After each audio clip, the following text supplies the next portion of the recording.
Hello, welcome back to the Educator's Tech and Culture Show. I'm your host, Uche Njoku, and today we're going to talk about Chat GPT and how teachers are using it to lesson plan.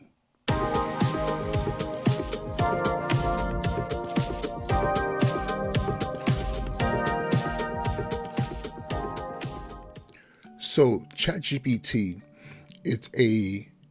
or better yet, an AI language model that allows anyone to be able to answer any questions, and it will give you an answer. This has been a rage literally in technology now for the past couple of months, and a lot of teachers are starting to realize the power of this software, this artificial intelligence, to really help in being able to plan lessons instantaneously.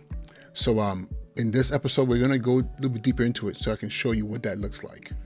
To access Chat GPT, it's very simple. You can go on Google or whatever web browser you're using and just type in chat, CHAT GPT, as you see here on the screen.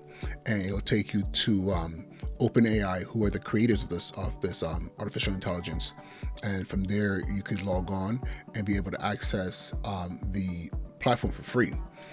Just fair warning, it is super popular. I believe it had the fastest sign-up rate of any online platform. I think it was something like 1 million users in 5 days, something ridiculous like that. So right now, when you're trying to use it, often, depending on the time of the day, it could be a waiting period for you to be able to access it. But right now it's Sunday, and it looks like it's pretty open right now. So I'm going to walk you through how this tool can be used to lesson plan. So what I've done here is actually I did a little bit of pre-work, and this is the as you can see right here. Let me see if I can access this. This is okay. We go. The New York State Learning Standards. I'll make that a little bit smaller. New York State Next Generation Mathematics Learning Standards. So what I'm going to do here is show you how teachers are using this now to lesson plan. And so this is for mathematics, of course, 6th grade crosswalk. What we're going to do here is we will go ahead and ask ChatGPT to create a lesson plan using the 6th grade New York State Next Generation Mathematics Learning Standards, and create a lesson for ratio and proportional reasoning. And the learning standard, I'm just going to pick one, and that one is going to be around around 6.RP1, and that's understand the concept of ratio and use ratio language to describe a ratio relationship between two quantities.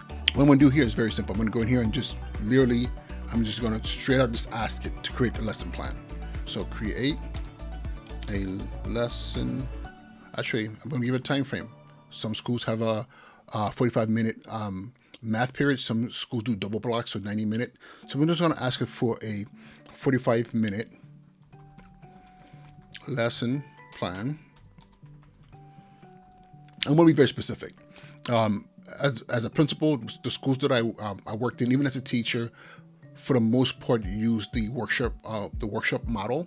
So lesson plan using the work model for the following. So for the following, semicolon, I'm going to type in ratio and proportional reasoning, semicolon, and I'm going to copy and paste this learning standard. Okay, so I'm just using this one learning standard right here. So I'm just copying and pasting it in there. I'm not going to make any other modifications, and I'm just going to go ahead and hit send. All right, here we go. So as you can see right here, it says, let me scroll this down so it doesn't. So it says here, lesson plan for ratio and proportional reasoning.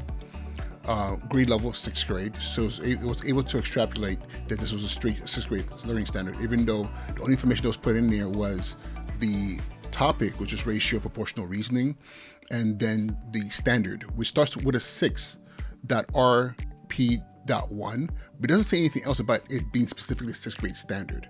So to show you that it had access to information, whether from online or wherever the information is stored, saying that this is a 6th grade lesson. So time required 45 minutes. So remember I said I wanted this to be in the workshop model. So it gives me an objective. Objective will be, student will be able to understand the concept of a ratio and use ratio language to describe a ratio relationship between two qualities, okay? And this is literally taking the language out of the standard itself. The materials needed, check this out. Whiteboard and markers. Again, you know, it's I feel like it's going with the was basic. Most classrooms in New York City, and I would even say a lot of parts of the country now have smart boards, but it's still new to say a whiteboard, something to write on. Ratio and proportional problem handout, ratio and proportion example handout, calculators, exit ticket handout. And procedures. Introduction, a 5-minute introduction to the lesson by asking students if they have ever heard of a ratio before. Define a ratio as a relationship between two quantities that shows how much bigger one quantity is than the other. Then it goes here to a still part of introduction, provide examples of ratios and ratio language, such as, and it gives you an example. So the introduction. In most cases, I would prefer this to be a warm-up exercise. But again, this is framed as a conversation with the students, you know, and then we go into the mini lesson, the actual teaching of the content. We use the whiteboard to model and explain how to write ratios using quotations, symbols, and how to read and interpret ratios. Use examples from the ratio and proportional examples handout to demonstrate how to solve problem ratio by finding equivalent ratios and using cross multiplication. And then it ends with show students how to use ratio language to describe ratio relationships between two quantities, such as for every vote candidate A received, candidate C received nearly 3 votes. So it gives you examples in here. Then you have guided practice, which is the, we'll do together. So you have the me lesson, you know, where they're showing the students, where teachers are showing students how to do the problem. Guided practice, we do it together. And then you go into the independent practice where students working on it on their own. And then you have a conclusion, you know, we review the key concepts and strategies covered in the lesson. Ask students if they have any questions. And then you have an assessment, exit ticket handout. It's not very descriptive of what that is, but the observations during the guided practice will be used to assess student practice and understanding. This is a very bare bones lesson plan, but you can see how a good teacher can take this and make it into something amazing. And because again, you still have to come up with your ratio and proportion problem handouts, your ratio, and then your example handout as well.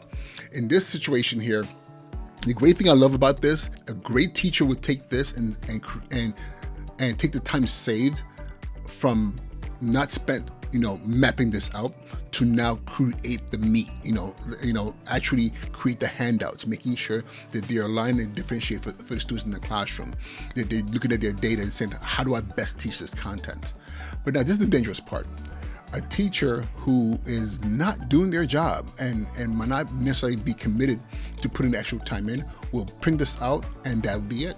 You know, in some cases, might just think I did my lesson plan, tomorrow I'll figure out the handouts. Or I'm just going to go into the textbook and pull out the handouts, you know, without making that adjustment for the needs of the students in the classroom. And that is the thing that's scary about this.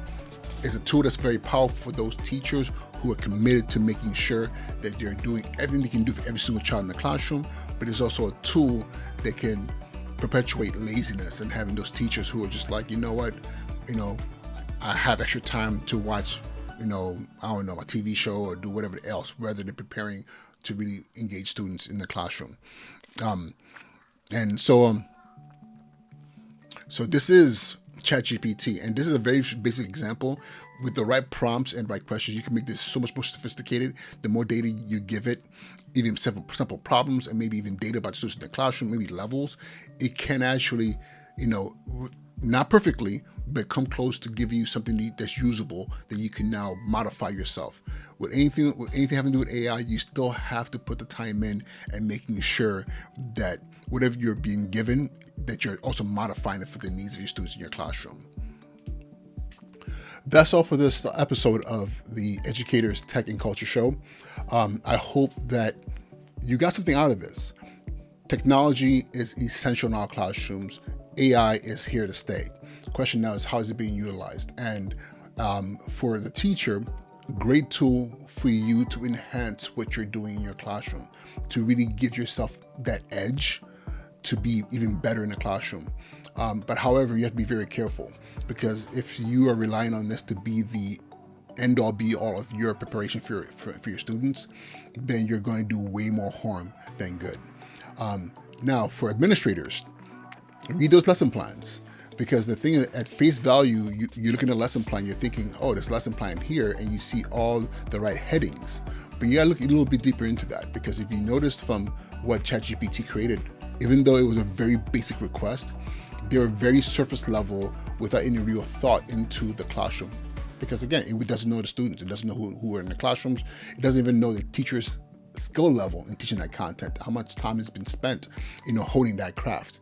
So you have to do your due diligence in making sure when these lesson plans are presented to you, that you're looking at them and making sure that it's truly in line with the content that's being taught, and also in line with the mission and vision of your school. Thank you for watching, and join me here next time for more tips and insights on technology and culture in education.